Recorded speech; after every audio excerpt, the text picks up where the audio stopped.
Pila ka pasyente ang involved, ma'am? Isa lang sir, isa lang. Negative may info kung unsa, babae ba o lalaki, nasa laceration sa ulo. Unsa sa pasyente pero na laceration. Kaya proceeding ni sa area, ma'am. Nirespondihan ng UNTV News and Rescue Team ang tawag ng City Disaster Risk Reduction and Management Department ukol sa isang insidente ng banggaan.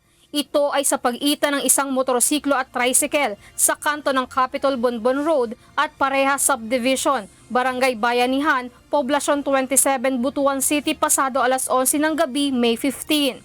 Dinala ng mga pulis ang dalawang driver sa himpilan at naabutan ng UNTV News and Rescue Team ang mga ito sa labas ng Police Station 3 kasama ang investigador ng insidente at ilang kaanak.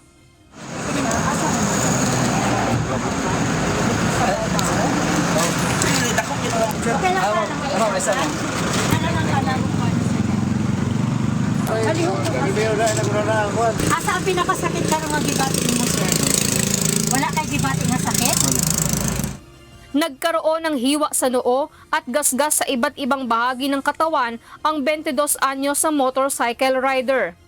Nag-helmet ka, sir? Wala? Habang nagtamo naman ng galos sa kanang braso at siko ang 44 anyo sa tricycle driver. Pwede na itong check, sir? Kanila? Wala ka. Ano isa na dito? May dugo, sir. Gamay? Gisingan na na to. Gisingan na na to, sir. Okay lang sa imo, ha? Okay ra. Gisingan na to. Mapalihog ko. Agad silang nilapatan ng paunang lunas at nilinis ang kanilang mga sugat at minonitor ang kanilang vital signs.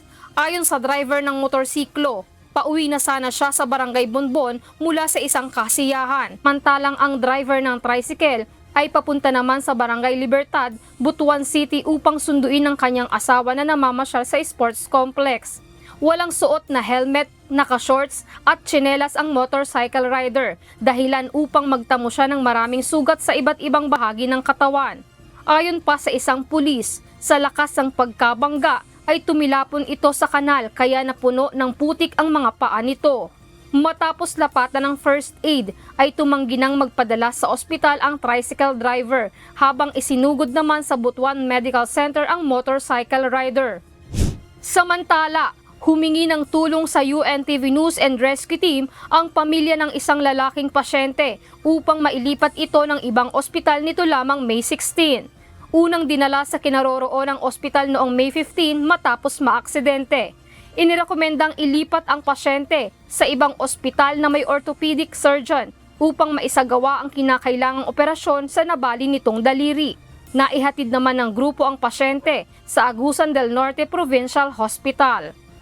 Sa Bacolod City, isang 40 anyos na lalaki ang nilapatan ng first aid ng UNTV News and Rescue Team matapos itong magtamo ng laceration sa ulo.